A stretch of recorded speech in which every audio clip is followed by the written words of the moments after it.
Bom dia, boa tarde, boa noite nesse podcast maravilhoso, que eu não sei qual horário você está ouvindo, o podcast mais longevo da internet brasileira, onde a gente está lendo esse livro maravilhoso, Comer para Não Envelhecer. Conheça o poder dos alimentos capazes de retardar os efeitos do tempo na sua saúde. O autor é Michael Greger. Essa leitura desse livro é parte de um projeto maior de vida, né? Que é um projeto meu de vida, de viver. E então, como que ele funciona? A gente junta pessoas com esse mesmo interesse e começa a fazer estudos e começa a trazer elementos que vão ajudar nessa questão da longevidade, né? A gente atingir esse objetivo. Quais são esses elementos? Basicamente, a gente está aprendendo nesse livro, né? A alimentação. Então, o que acontece? Você lê aqui o negócio, germe de trigo. Putz, como é que eu uso esse germe de trigo?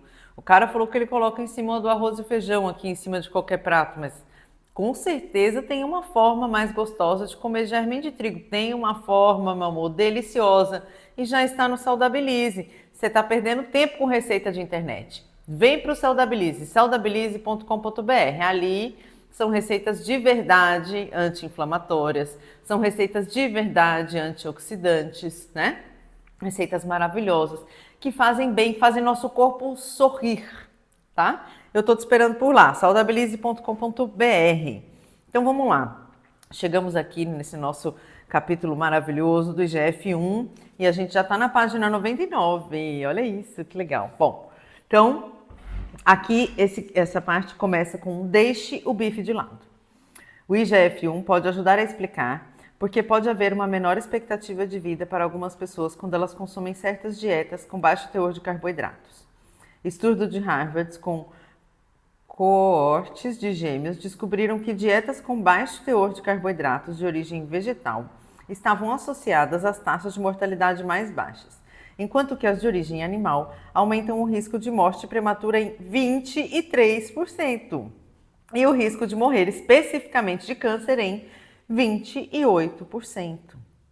Até a simples substituição de 5% das calorias de proteína animal por proteína vegetal, como feijões ou castanhas, pode estar associada a uma redução de 14% no risco de morte prematura e a um risco de 19% menor de morrer especificamente de demência. A proteína do ovo, encontrada na clara em especial, parece ser a pior. A substituição de apenas 3% da proteína do ovo por proteína vegetal pode estar associada a um risco 24% menor de morte prematura em homens e 21% menor em mulheres. Quando uma equipe de sonhos de pesquisadores da longevidade, a qual incluía Luigi Fontana e Walter Longo, acompanhou uma amostra representativa em nível nacional, composta de milhares de norte-americanos com mais de 50 anos, por uma média de 18 anos, descobriu-se que aqueles com menos de 75 anos, com alta ingestão de proteínas, tinham um aumento de 75% na mortalidade geral e um aumento quadruplicado no risco de morte por câncer. Contudo, quando as fontes de proteína eram divididas entre vegetais e animais, descobriu-se que o risco global de mortalidade estava limitado ao consumo de proteína animal. A universidade que financiou o estudo o descreveu com uma frase de abertura memorável. Aquela asinha de frango que você está comendo pode ser tão fatal quanto um cigarro. Os cientistas explicaram que, em comparação com uma pessoa cuja dieta é pobre em proteínas, a quadruplicação do risco de morte por câncer devido à ingestão de uma dieta rica em proteínas animais durante a meia-idade representam riscos de mortalidade comparável ao do tabagismo. E quando dizem baixo teor de proteína, isso é apenas comparado ao que a maioria das pessoas consome. O grupo de, entre aspas, baixo teor de proteína estava, na verdade, ingerindo a quantidade recomendada de 0,5 gramas de proteína por quilo de peso corpóreo saudável, ou seja, 50 gramas por dia para alguém pesando cerca de 63 quilos, de preferência de origem vegetal, para manter a baixa atividade do IGF-1. No geral, estima-se que o tempo de vida perdido a cada hambúrguer é equivalente ao de 2 cigarros fumados. Aí tem um daqueles quadrinhos cinzas. 2 erros não fazem um acerto. Qual foi a resposta da comunidade científica à revelação presente na manchete do Guardian? Dietas ricas em carne, ovos e laticínio podem ser tão prejudiciais à saúde quanto fumar. Um cientista nutricional disse que era potencialmente perigoso comparar os efeitos do cigarro com os dos alimentos de origem animal, porque um fumante poderia pensar: por que me preocupar em parar de fumar se meu misto quente também faz mal? Isso me faz lembrar de um famoso anúncio da Philip Morris que tentava minimizar os riscos do cigarro. O argumento era de que se você achava que o fumo passivo era ruim, aumento de risco de câncer no pulmão em 19%, tomar 1 ou 2 copos de leite todos os dias pode ser 3 vezes pior, risco de 62% maior de câncer de pulmão. Então, a publicidade concluía: vamos manter o senso de perspectiva. O anúncio continua dizendo que o risco de câncer causado pelo fumo passivo poderia estar bem abaixo do risco alegado para muitas tarefas de atividades do dia a dia. Isso é como dizer que não devemos nos preocupar em sermos esfaqueados porque um tiro é muito pior. Observação: a Philip Morris parou de falar mal de laticínios depois que adquiriu a Kraft Foods. Cancelando o câncer. Uma das formas pelas quais nosso corpo tenta nos proteger do câncer é liberando uma proteína ligadora em nossa corrente sanguínea para se amarrar a qualquer IGF-1 estranho. Pense nisso como o nosso freio de emergência.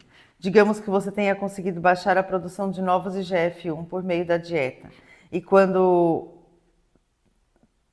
a todo aquele excesso de IGF-1 ainda no sangue oriundo do bacon e dos ovos que você comeu no dia anterior. Não se preocupe. O fígado libera um grupo de proteínas ligadoras para ajudar a tirá-lo da circulação. A liberação do IGF-1 desencadeada pelo consumo de proteína animal pode explicar por que é possível aumentar drasticamente o poder de combate ao câncer da corrente sanguínea semanas após mudar para uma dieta à base de vegetais. Depois de apenas 11 dias de eliminação da proteína animal, os níveis de IGF-1 podem cair 20% e os níveis de proteínas ligadoras do IGF-1 aumentar 30%. Após os participantes do estudo terem adotado uma dieta à base de vegetais por menos de 2 semanas, os pesquisadores pingaram uma amostra do sangue deles em algumas células cancerígenas que cresciam em uma placa de Petri. Descobriram que isso suprimiu o crescimento do câncer, 30% melhor do que antes. Isso foi constatado tanto em células de câncer de próstata como em câncer de mama.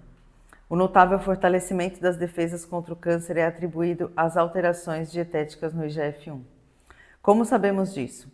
Se adicionarmos de volta às células cancerígenas a quantidade de IGF-1 que foi eliminada na alimentação à base de vegetais, o crescimento das células cancerígenas volta a subir. Os participantes nessa intervenção também adicionaram um componente de caminhada à rotina.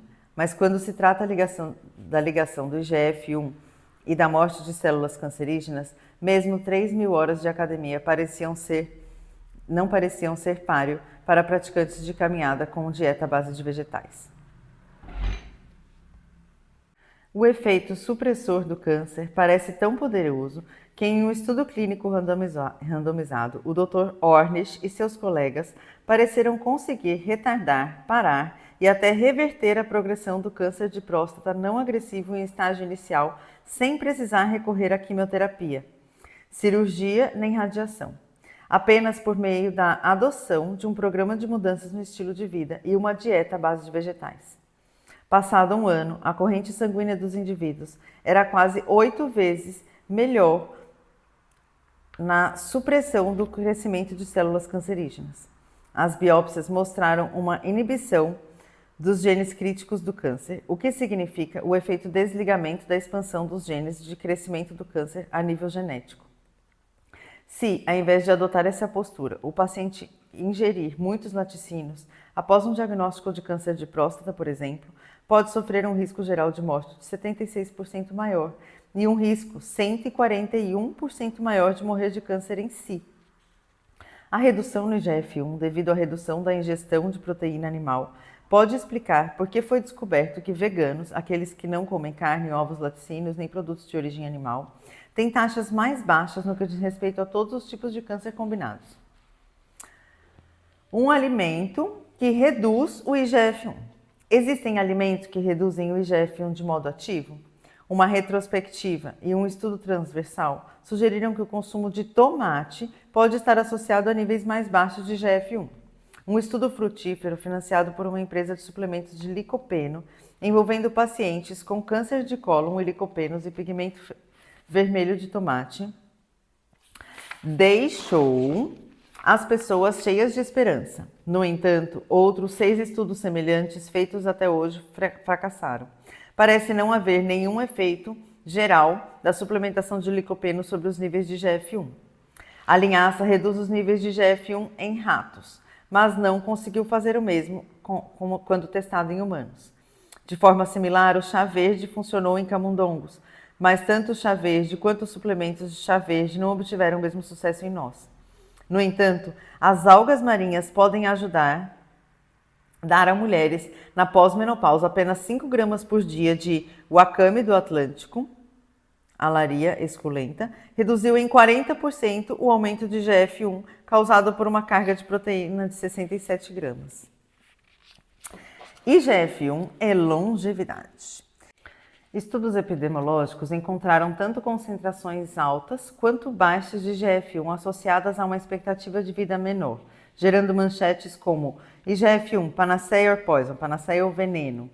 No vídeo, eu me aprofundo nos dados mostrando como a correlação entre níveis baixos de IGF-1 e mortalidade pode ser um caso de casualidade reversa, já que tanto doenças agudas quanto crônicas podem reduzir os níveis de IGF-1 de modo a criar a aparência artificial de danos.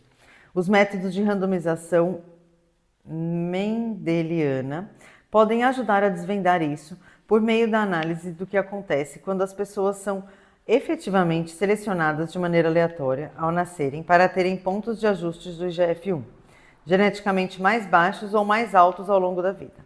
Tais estudos mostraram que IGF-1 pode, de fato, aumentar de maneira casual os riscos de condições relacionadas à idade, como doenças cardíacas, osteoartrite e diabetes. Isso pode ajudar a explicar porque o risco de diabetes tipo 2 parece aumentar devido à ingestão de proteína animal, mas, por outro lado, diminuir por meio do consumo de proteína vegetal.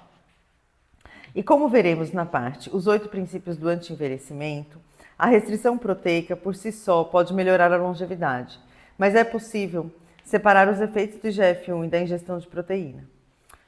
Como ponderei anteriormente, aqueles que ganharam na loteria da genética e têm níveis baixos de IGF-1, naturalmente têm maior probabilidade de sobreviver até os 90 anos e até superar essa década, tendo desse modo uma expectativa de vida mais longa no geral.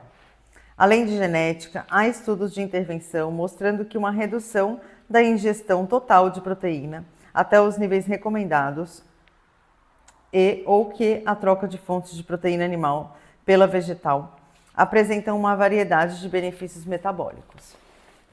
No entanto, o estudo prospectivo feito por Longo e colegas, o qual encontramos a associação positiva entre a diminuição do consumo de proteína e a diminuição da mortalidade na meia-idade, pareceu se voltar para um relacionamento negativo por volta dos 65 anos. Isso poderia ser devido à casualidade reversa, por exemplo. Adultos frágeis podem ser mais suscetíveis a sofrerem de subnutrição. Contudo, os pesquisadores recomendaram um consumo proteico de no mínimo 10% de calorias após os 65 anos, o que seria igual a 50 gramas de uma dieta de 2.000 calorias por dia, sendo que tal quantidade venha, de preferência, de produtos vegetais. E aí vem aquele quadrinho maravilhoso no final do capítulo para digerir e refletir. O fator de crescimento semelhante à insulina 1 é considerado de fundamental importância para a expansão do câncer, de modo que a inibição da atividade do IGF-1 não apenas tem potencial para desacelerar o processo de envelhecimento, como também pode ser um meio para voltar os genes anti-envelhecimento contra o câncer. O IGF-1 é estimulado em dietas ricas em proteína, em especial por proteína animal. Isso ajuda a explicar os benefícios de uma alimentação mais voltada à ingestão vegetal, assim como por que diminuir uma dieta com proporção de proteína relativamente baixa é considerada crucial para a saúde longeva. Para ajudar a retardar a via bioquímica do envelhecimento em escala diária, considere esforçar-se para manter a ingestão diária recomendada de 0,8 gramas de proteína por quilo de peso corporal saudável, ou seja, cerca de 45 gramas por dia para uma mulher de estatura média e cerca de 55 gramas por dia para um homem de estatura média. Então, esses são os números que a gente tem que ter na cabeça. 45 gramas de proteína, né? Não mais do que isso. A gente fica numa loucura para proteína. Escolher fontes de proteína à base de vegetais sempre que possível. Bom, gente, é isso. Ficamos aqui nesse capítulo 7 maravilhoso. Achei muito interessante e eu quero saber de você o que você está achando. Me conta aqui nos comentários e lembrando sempre, eu tô te esperando para a gente cozinhar juntas e para a gente chegar numa longevidade, nesse objetivo comum. Bora sermos longevas, vamos estudar mais e trazer cada dia mais isso para nossa alimentação, para nossa vida. Tô te esperando por lá. Saudabilize.com.br